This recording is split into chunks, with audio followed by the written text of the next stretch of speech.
I'd spent 10 years being Serena's big brother, and I was done. I ground the cigarette butt under my heel and asked, "Serena, will you marry me?" Ethan. The way she faltered told me everything. I nodded, turned around, and went to meet the woman my assistant had set me up with. But the minute I finally gave up waiting and decided to marry the girl who'd always tagged along behind me, Serena changed her mind. She clutched my sleeve and begged, "Ethan, don't marry her, marry me, please." I'd found Serena on the street when we were kids. For 10 years we'd had only each other, and somewhere along the way I'd fallen in love. Then I saw another guy walking beside her. I told myself that if I didn't speak up, I'd lose her for good. The moment I confessed, though, Serena started dodging me. That afternoon was my birthday. I got to Riverdale early to pick her up. The wind was sharpening. The trees along the curb were stripped bare. I kicked at the leaves while I waited. When I spotted her, I started forward, only to stop. She'd paused halfway, and a second later Logan jogged up. I stepped behind a wide trunk. I couldn't help myself. I needed to see how they were together. They walked off hand in hand, laughing. Halfway down the block Serena's lace came undone. Logan knelt and tied it for her. They were almost even with me when I hesitated. Should I step out? And they veered away. "Serena, don't go home tonight, okay?" I heard Logan say. "If I don't go home, where would I stay? Let's get a room downtown." Their voices faded. By the time I shook myself and ran after them, they were gone. I called her. 1 ring, no answer. 2 rings, nothing. 5 calls, all declined. I slumped in the driver's seat and smacked the steering wheel. A text finally lit the screen. "Ethan, I'm not coming home tonight." I thumbed back, "Serena, it's my birthday. Happy birthday. I'll bring you a huge cake tomorrow. Promise." When I rang again, her phone was off. Back at the shabby duplex, the rooms felt like ice. The table was set with every dish she loved: tomato egg spaghetti, braised salmon, and at the end a strawberry shortcake. When we were still broke, even a supermarket cupcake was out of reach. On my 15th birthday she showed up with a squashed strawberry shortcake. Face smudged, lip split. She'd swiped it and been caught. She blinked up at me. "Ethan, let's share every birthday from now on, okay?" I fed her the cake 1 forkful at a time. "Deal. My birthday is yours. We'll eat strawberry shortcake together every year." She pushed the single berry into my mouth. "Nope. My birthday is yours, too. 2 cakes a year. Double the luck." But tonight the girl who'd made that promise didn't come home. She slipped in after 3 a.m. and flinched when the lights clicked on. "Ethan, you're still up." I flicked my cigarette to the floor and crushed it. "Serena, come here." She sat beside me. "Serena, are you sure you won't be with me, won't marry me?" Her eyes widened. She hadn't expected the question again. Slowly she shook her head. "Ethan, you'll always be my brother. All right, go to bed." At the doorway she looked back 3 times before whispering, "Good night." I stayed on the couch all night, the moon keeping me company, staring at her door that never opened. So Serena had never felt a thing for me. I replayed her shocked silence, her cold reminder that she already had a boyfriend, the birthday cake she'd sworn to bring and never did. Not loving me wasn't a crime. I'd taken her in, told her to call me brother. She had every right to love someone else. Lately she left before I woke and texted not to pick her up. Whenever I asked, she snapped that she had to finish her senior thesis. I didn't push. While she wrote, "I dated. The quickest cure for one love is another." Right. My date was Luna, efficient in the office. A 6-year-old at heart. She dragged me to places I hadn't been since middle school: marble chutes, arcade cabinets, claw machines. "Here, eat." She tossed me a grilled skewer, then darted off for stinky tofu. Before I'd swallowed, she shoved a chunk of fermented tofu into my mouth. "Authentic? Just try it." I caught her wrist when she hunted for candied haw sticks. "Can I at least change clothes first?" I was still in suit and tie from the office. Luna looked me over.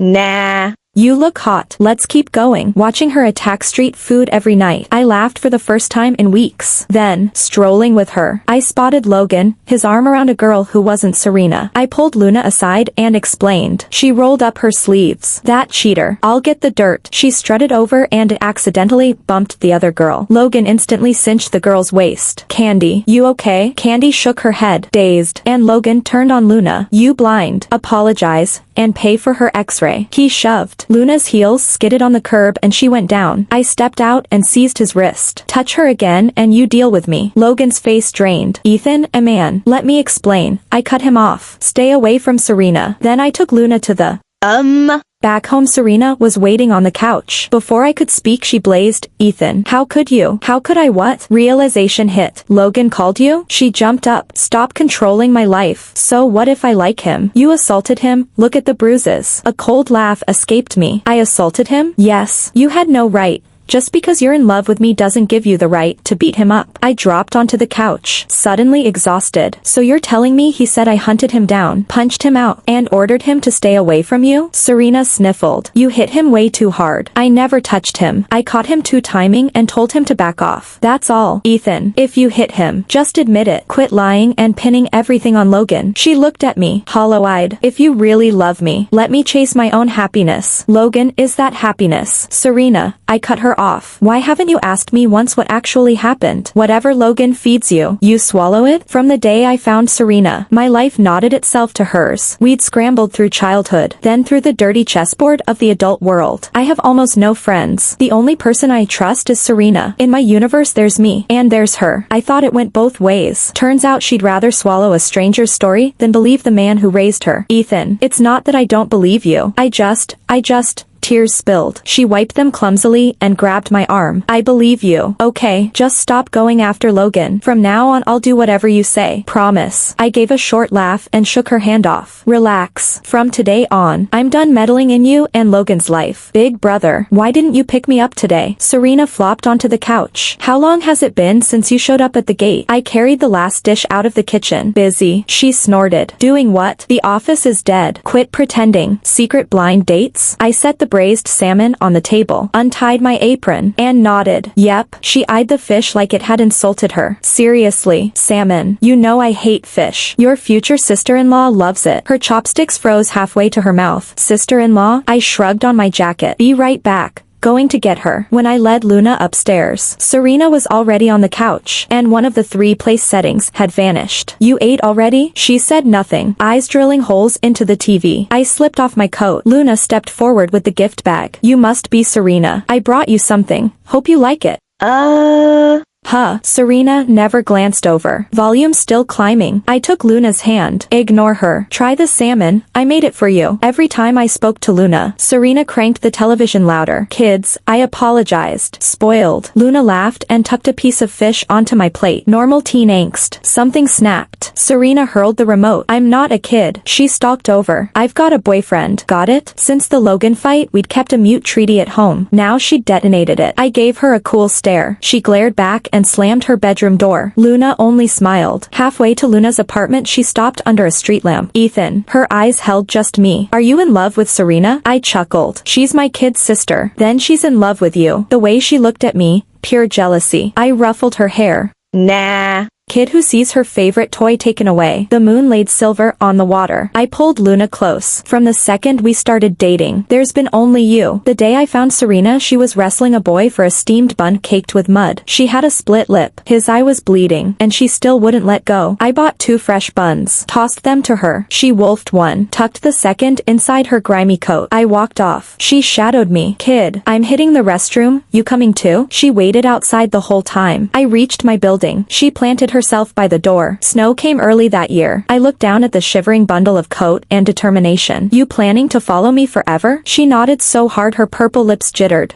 Yeah. Inside, I tore the flat apart until I found an old parka. Shower. Then put this on. She set the saved bun on the table, eyes tracking it like a hawk. I rolled my eyes. Relax. Not stealing your dinner. She shook her head. It's for you. The thing was cold, tasteless, and the best thing I'd eaten in months. When she reappeared, clean, drowned in wool, I asked, name? Serena. Pretty. My mom picked it. You can't change it. I laughed. Wasn't planning to. Did you eat the bun? Every crumb. I lit a cigarette. Cardboard would taste better. Don't save me any next time. She considered. Then cook me something else. Grumbling. I boiled tomato egg spaghetti. That night began 10 straight years of me manning the stove for her. We clawed our way up. Days starving, nights shivering, once scavenging food from a stray's bowl. Now she's about to graduate. I can finally say the sky is clearing. Late night WhatsApp from Serena. Big bro, you outside? I was already at the campus gate. Another ping popped up. If you're not here, don't bother. Since her freshman year, I've driven her everywhere. She's never bailed last second. Something felt off. I stepped out and spotted her laughing with a lanky guy I didn't recognize. Serena. She froze. Hands behind her back. Guilty kid stance. Thought I'd pick you up. Classmate? She bit her lip. Yeah.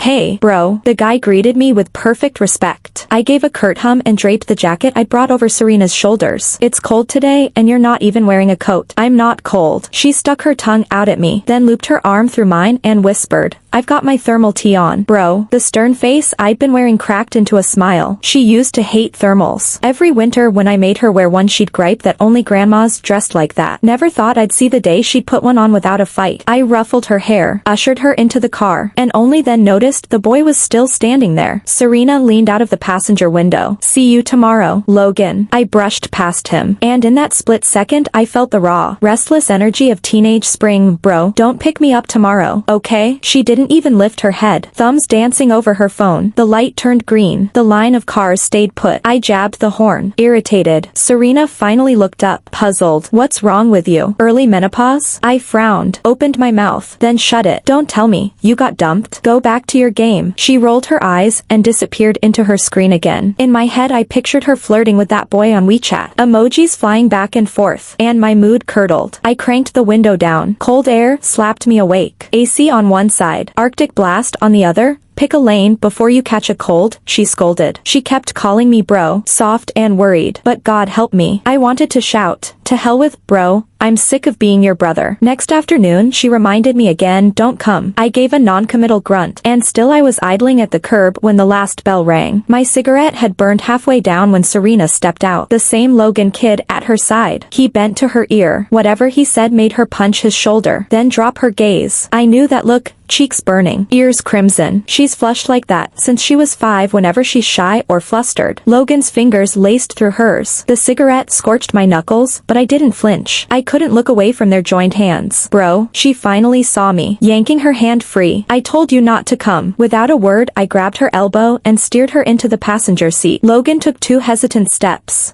I'm Logan, Serena's friend. Serena. The name in his mouth felt like sandpaper. I met his eyes for half a second, then climbed in and floored it. Inside the duplex I flicked on the living room lights and dropped onto the couch, glowering at Serena hovering by the door. She's 22 now. Nothing left of the scrawny kid I once scooped out of the rain. The baby fat's long gone, and so are the days when she'd fling herself at my knees wailing for a hug. The silence thickened until I broke it. So, the big plan for tonight was what, exactly? She stared at the floor. I lit a cigarette. You dating someone? She glanced up, then perched beside me, head on my shoulder, voice coaxing. You promised. Bro, after I finish my senior thesis I can date whoever I want. Yeah. I did say that. Junior year the counselor caught her holding hands with some boy and I reamed her out. I told her she could do whatever she pleased once she graduated. I just hadn't figured my own feelings would outgrow the brother box. She was close enough that her perfume, light, citrus, drifted into every breath I took. I stubbed the cigarette and ruffled her hair. Go to bed, kid. She shook her head. I'm with Logan now. I studied her, soft pink eyeshadow, stubborn shine in her eyes. Break it off. The words came out like a rifle shot. Serena sprang to her feet. That's dictatorship. Dictatorship, new vocabulary. I'd been called sweet, unreasonable, overprotective, but never that. I caught her wrist. Even indoors her hands were ice. Back when we owned only one bed I'd sleep on the couch. She'd wake up frozen, wriggle under my blanket and plant her cold feet on my stomach. I'd wrap her up and thaw her toes till morning. I looked straight into those clear pool eyes. Some things you can't swallow forever. I brushed her cheek. She shrank an inch, uncertainty flickering. Serena, I whispered, marry me. She froze, mouth parted. Have you been drinking? You drove like this? She punched my shoulder, laughing it off, slick, painless refusal. I'm sober, I said. Now that it was out, I was grabbing for an answer, even if half of me already heard the verdict. Serena, I'm asking you. She yawned theatrically. I'm cold. I'm sleepy. Aren't you? I locked my fingers around her arm before she could bolt. I'm neither. Answer me. Will you marry me? She tried to clamp my mouth shut. I blocked her. Silence crashed. Then she flung my hand away. Ethan, are you insane? Why wreck everything? Let's sleep. Pretend tomorrow none of this happened. Please, no. You're my brother. Her voice cracked, sentencing me. In her head that label was tattooed. Permanent. I opened my mouth, but her ringtone sliced through. Hey, you home safe? Logan's gentle baritone spilled from the speaker. Funny, I used to think her real name belonged only to me. She answered in honeyed tones. I miss you.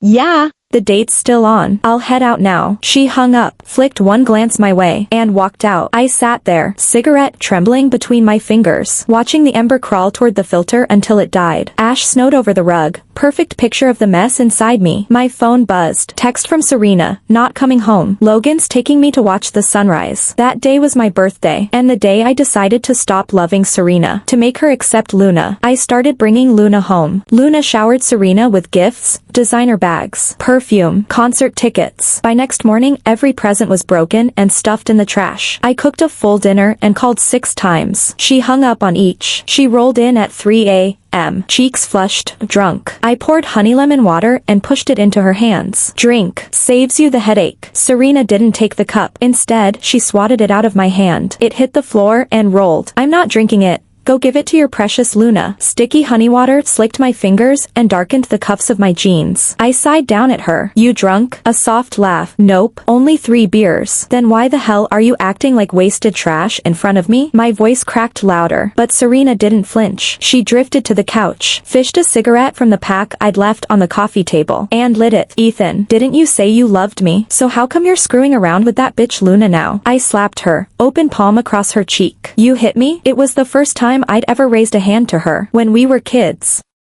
No matter how wild she got, how many windows she smashed, how many fights she dragged me into, I'd never touched her. Serena dropped the cigarette, lunged at me. You hit me for Luna. You bastard. You said you loved me. You wanted to marry me. So why are you good to her now? I trapped her flailing wrists. Serena, this is the first and last time I ever hit you. I shoved her hands away. I get it. You feel like the one person who always put you first is being stolen, and you're furious. She glared at me, head cocked. Your thing with Logan, I told you I'm done interfering. Same goes for Luna. Keep your ugly comments to yourself. I never want to hear that filth again. I did love you, but now you're just my kid's sister. You're an adult. I've done everything I can. If you keep this up, move out. Next morning her door was still shut. I shook my head and let her be. I figured she needed space to untangle the mess in her head. When I came home that night the door was still closed.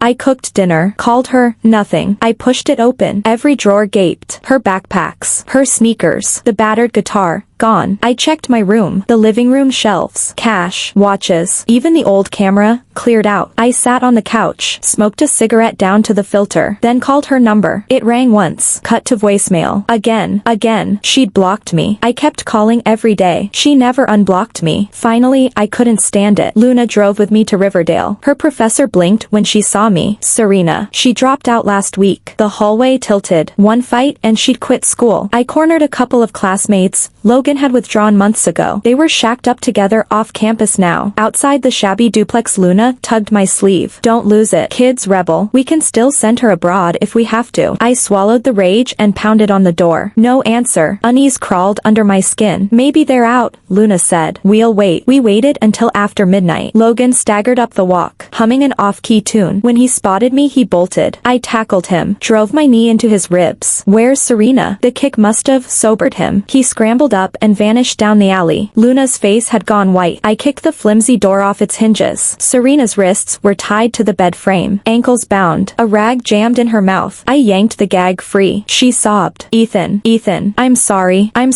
Luna dialed 911. In the ambulance Serena clung to me, nails digging into my jacket. Bruises flowered on her cheekbones. Thin red lines circled her forearms. I could guess what that bastard had done. Ethan, it's my fault. I should have listened. Forgive me, please. I smoothed her hair, said nothing. Logan was arrested at the bus station. Nothing broken. The doctor said, just surface wounds. Ointment and rest. Back home Serena wouldn't let go of my shirt. Luna set a glass of water on the table. I'll head out. Call if you need me. I nodded. The second the door shut Serena fisted my hem. I was so stupid. Logan's a monster. He cheated. Hit me. Emptied my purse. Took my phone. Tied me up. Every time I fought he hit me again. I'm sorry I didn't believe you. She looked up, tears dripping off her chin. You said you'd marry me, so marry me now. Okay, let me marry you. I got her to sleep eventually, then called Luna. We set the date for early next year. As I hung up, Serena stood in the hallway in my old t-shirt. You're marrying Luna? I exhaled. Serena, it's late. Go back to bed. She flew at me, kissing me clumsily. You love me. You can't marry her. You have to marry me. I caught her shoulders, set her back.